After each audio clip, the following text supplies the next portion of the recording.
Halo semuanya, perkenalkan saya Imade Arabasma Baskara dengan NIM 210030400 dari kelas e-commerce CA203. Di sini saya akan menjelaskan perancangan e-commerce yang saya buat, yaitu e-commerce kaos custom berbasis website. Di sini konsep e-commerce kaos berbasis website yang saya buat itu memiliki dua user, yaitu admin dan pelanggan, di mana eh, di sini pelanggan dapat memesan kaos yang di-custom dengan mengupload gambar yang dia inginkan ke dalam website lalu memesannya. Dan tujuan dibuatnya website ini tentunya untuk mendapatkan keuntungan dan mempermudah pemesanan kaos secara online dari manapun sehingga dapat dijangkau lebih banyak customer. Ya, saya akan lanjutkan ke slide selanjutnya, yaitu analisis kebutuhan pengguna. Yang pertama yaitu kebutuhan untuk admin. Admin di sini dapat melakukan login, menambahkan daftar produk, mengubah daftar produk, dan dapat memverifikasi pembayaran pelanggan, dapat mengirimkan produk itu di luar sistem, dan dapat memberikan nomor resi, yang terakhir dapat menerima laporan pembelian dari pelanggan melalui sistem. Yang kedua, ada analisis kebutuhan dari sistem. Sistem dapat menampilkan halaman website, menyimpan data pelanggan, memproses transaksi, menampilkan invoice, memberikan informasi pengiriman, dan menyimpan data pembayaran. Selanjutnya adalah analisis kebutuhan dari pelanggan. Pelanggan dapat melakukan registrasi, dapat melakukan login, dapat mengisi data diri dan alamat, ya, dan dapat memilih halaman menu yang diinginkan, dapat memilih produk yang akan dipilih oleh customer untuk dikustomasi, dan dapat melakukan pembayaran. Dan yang ketujuh, pastinya dapat menerima pesanan, tapi itu di luar dari sistem. Selanjutnya, saya akan menjelaskan analisa kebutuhan sistemnya yang saya buat untuk website ini. Minimumnya, yang ideal menurut saya, sistem ini dijalankan di prosesor Intel Core i3 10 Gen, yang itu udah lumayan nggak terlalu tinggi juga, di RAM 8 GB untuk laptop, dan OS-nya Windows 10.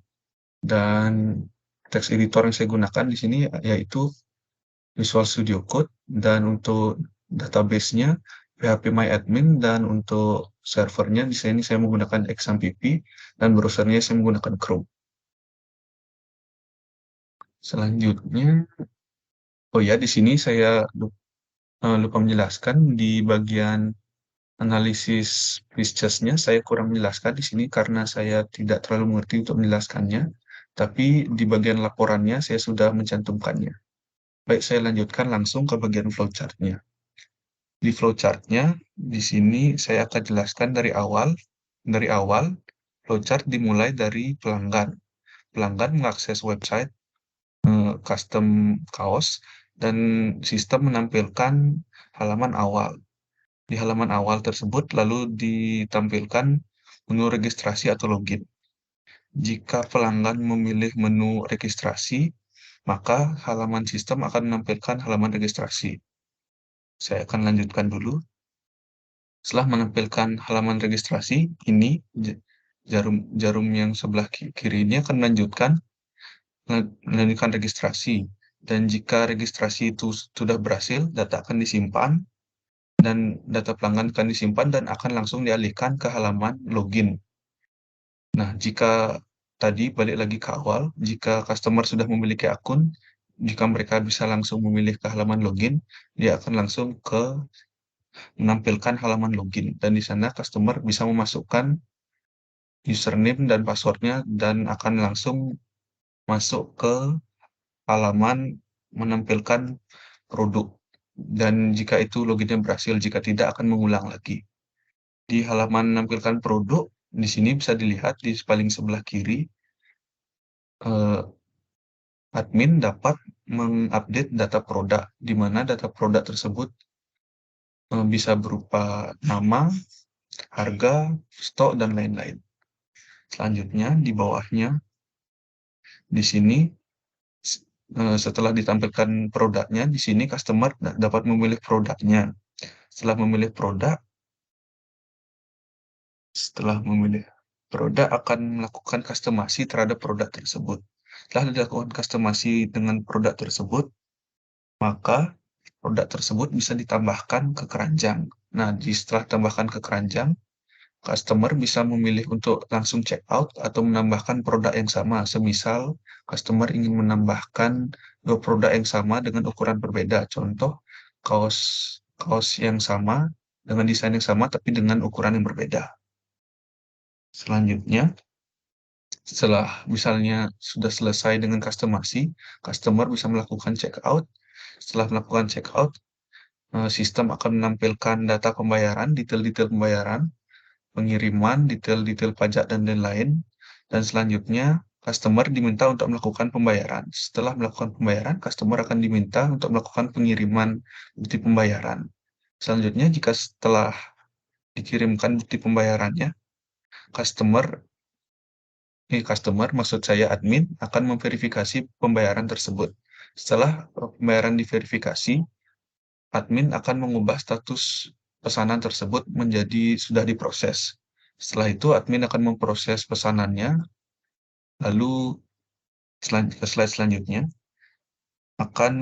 setelah itu akan mengirimnya dan menginput resi pengirimannya ke dalam sistem. Setelah diinput ke sistem, customer bisa melihat status pengirimannya melalui website custom kaos tersebut.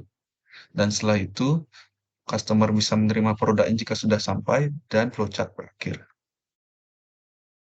Selanjutnya, saya akan lanjutkan ke DFD atau Data Flow Diagram yang level 0.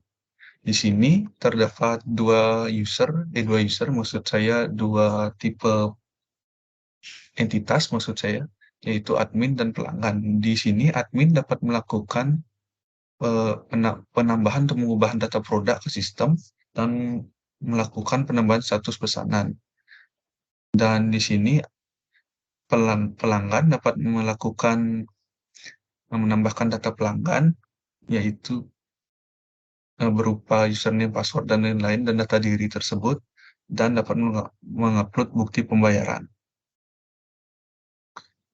Di sini saya ada salah sedikit di status pesanan, seharusnya yang pada pelanggan panahnya menghadap ke pelanggan, bukan ke sistem.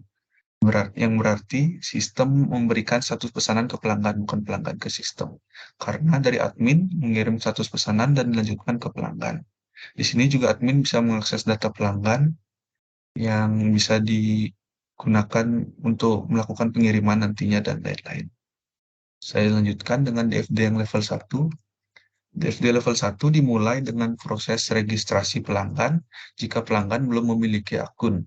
Di sini dimulai dengan pelanggan memasukkan username dan data pelanggan seperti alamat, nama, nomor telepon, dan lain-lain. Selanjutnya, jika sudah, data tersebut akan dimasukkan ke tabel pelanggan, dan selanjutnya akan digunakan untuk melakukan verifikasi login di proses kedua. Selanjutnya, di proses kedua, pelanggan akan memasukkan username dan password untuk selanjutnya diverifikasi untuk masuk.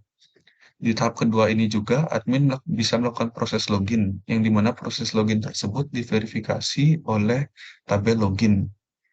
Dari tabel login tersebutlah data admin disimpan. Admin login menggunakan username dan password juga. Di slide selanjutnya, di proses ketiga, ini tersambung dengan proses sebelumnya, yaitu proses menampilkan data produk. Di data produk ini, admin dapat mengubah data-data produk seperti yang saya bilang tadi sebelumnya, seperti stok, nama, harga, dan lain-lain. Dan yang di atas ini, tanda panah di atas ini merupakan terhubung dengan tabel produk. Di sini menampilkan daftar produk kepada pelanggan di proses ketiga ini. Dan selanjutnya setelah ditampilkannya produk, pelanggan akan lanjut memilih produk di proses keempat. Di proses memilih produk ini, setelah pelanggan selesai melakukan pemilihan produk secara keseluruhan, akan dilanjutkan ke proses selanjutnya. Tetapi sebelumnya, produk yang telah dipilih akan masuk ke tabel pembayaran. Di tabel pembayaran ini lalu akan diteruskan ke proses kelima, yaitu ini, proses kelima, yaitu proses pembayaran. Produk yang setelah dipilih akan masuk ke proses pembayaran. Lalu proses pembayaran tadi, di detail pembayarannya akan diberikan kepada pelanggan kembali dan pelanggan mengirimkan bukti pembayarannya setelah detail pembayaran tadi dikirim dan pelanggan melakukan pembayaran. Bukti pembayaran ini saya balik ke slide selanjutnya, slide sebelumnya maksud saya, akan balik ke admin lagi. Setelah bukti pembayaran diterima oleh admin, saya balik ke slide selanjutnya. Bukti pembayaran tersebut akan diverifikasi dan status pesanan akan mulai berubah menjadi diproses. Dan di situ juga akan berlangsung proses keenam, yaitu proses pesanan.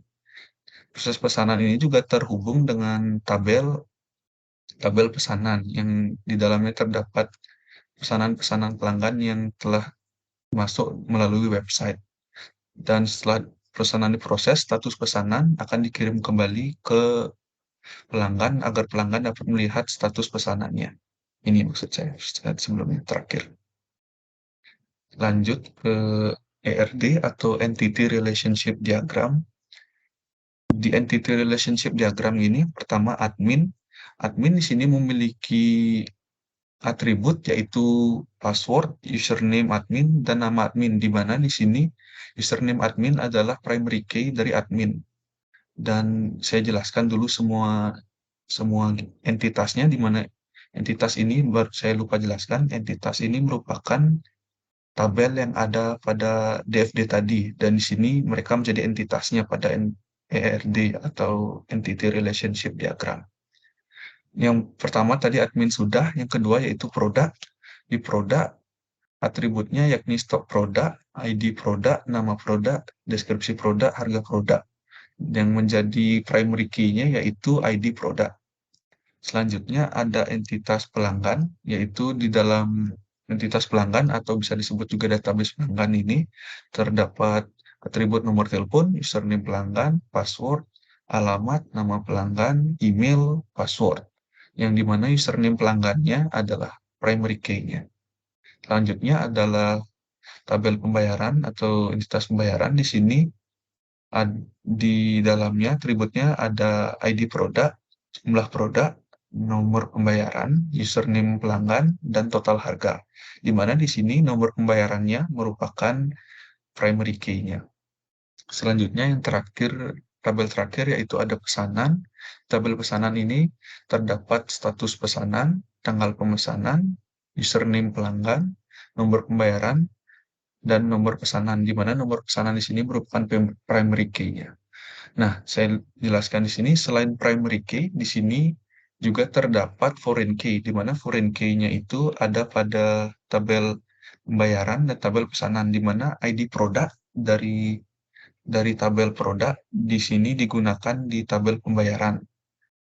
Dan juga gini, atribut username pelanggan pada tabel pembayaran juga digunakan di tabel pembayaran. Yang menurut username pelanggan itu berasal dari maksud saya tabel pelanggan. Selanjutnya nanti foreign key akan saya mungkin lebih jelaskan di mapping, tapi saat ini saya akan lebih jelaskan mungkin di relasinya. Relasi admin itu ada ke 3 tempat, yaitu pertama, relasi admin ke produk, yaitu mengelola, yang relasinya itu adalah one to many, di mana satu admin dapat mengelola banyak produk. Dan yang kedua, yaitu relasi admin ke pesanan, yaitu sama juga, satu admin dapat mengelola maksud saya banyak pesanan. Yang ketiga, ada relasi admin ke pembayaran, yaitu menerima. Maksud saya di sini admin bisa menerima pembayaran. Di sini relasinya adalah one to one karena satu pembayaran tentunya akan diterima oleh satu admin, tidak lebih. Selanjutnya ada relasi dari produk ke pelanggan, yaitu pelanggan dapat melihat produk. Di sini relasinya adalah many to many karena banyak semua pelanggan dapat melihat banyak produk juga. Jadi relasinya many to many. Adapun relasi dari pelanggan ke pembayaran. Di sini relasinya adalah melakukan pembayaran, yaitu relasinya dari pelanggan ke pembayaran itu one to many, karena satu pelanggan dapat melakukan banyak pembayaran atau banyak transaksi. Yang terakhir ada relasi dari pesanan ke pelanggan. Di sini relasinya adalah one to one, karena satu pesanan tentunya hanya bisa dilihat oleh satu pelanggan, dan begitu sebaliknya. Saya akan lanjutkan ke mappingnya. Untuk mappingnya yang pertama yaitu di tabel admin terdapat 3 atribut, yaitu username admin, password, dan nama admin. Di mana username admin saya gunakan varchar dengan panjang karakter itu 15, dan password dengan tipe string, dan nama admin dengan tipe varchar juga. Dan di sini saya gunakan username admin sebagai primary key. Yang kedua yaitu tabel produk. Di sini terdapat 5 atribut, yaitu yang pertama ID produk, nama produk, stok produk, deskripsi produk, dan harga produk. Di sini saya gunakan varchar untuk ID produk, varchar juga untuk nama produk, integer untuk stok produk, teks untuk deskripsi produk, dan varchar juga untuk harga produk. Kenapa saya gunakan varchar untuk harga produk dan tidak integer? Karena 0 bisa saja tidak terdeteksi saat kita gunakan integer. Dan saya lupa jelaskan, di sini ID produk saya tetapkan sebagai primary key di tabel produk. Dan yang ketiga ada tabel pelanggan. Di sini terdapat 3 maksud saya 6. Username, yang pertama username pelanggan, yang kedua nama pelanggan, yang ketiga nomor telepon, yang keempat password, yang kelima email, dan yang keenam alamat. Di sini username saya gunakan varchar, nama pelanggan juga varchar, nomor telepon saya gunakan varchar sekali lagi karena 0 bisa saja tidak terdeteksi saat kita gunakan integer. Dan password saya gunakan string, email juga varchar, alamat saya gunakan teks karena alamat berpotensi sangat panjang dan tidak saya batasi. Di sini tabel pelanggan saya gunakan username pelanggan sebagai primary key-nya. Nah, selanjutnya di tabel pembayaran. Di tabel pembayaran ini terdapat 5 atribut, yaitu nomor pembayaran, jumlah produk, total harga, ID produk, dan username pelanggan. Nah, di sini nomor pembayarannya saya gunakan integer, jumlah produk juga integer karena merupakan angka, total harga saya gunakan varchar karena 0 bisa saja tidak terdeteksi, dan di sini saya tetapkan nomor pembayaran sebagai primary key. Nah, di sini ID produknya merupakan foreign key. Foreign key-nya ini terhubung pada tabel produk, yang dimana tabel ID produk ini pada tabel produk sendiri merupakan primary key-nya, dan pada tabel pembayaran dia menjadi foreign key-nya. Begitu juga dengan username pelanggan. Username pelanggan ya, di sini merupakan foreign key, sementara pada tabel pelanggan dia merupakan primary key-nya. Dan mereka di sini akan berelasi. Dan pada tabel terakhir, yaitu tabel pesanan, sini terdapat 5 atribut, yaitu nomor pesanan, nomor pembayaran, status pesanan, tanggal pemesanan, username, dan username pelanggan. Yang dimana nomor pesanan saya gunakan integer, status pesanan saya gunakan varchar, tanggal pemesanan saya gunakan date karena itu tanggal.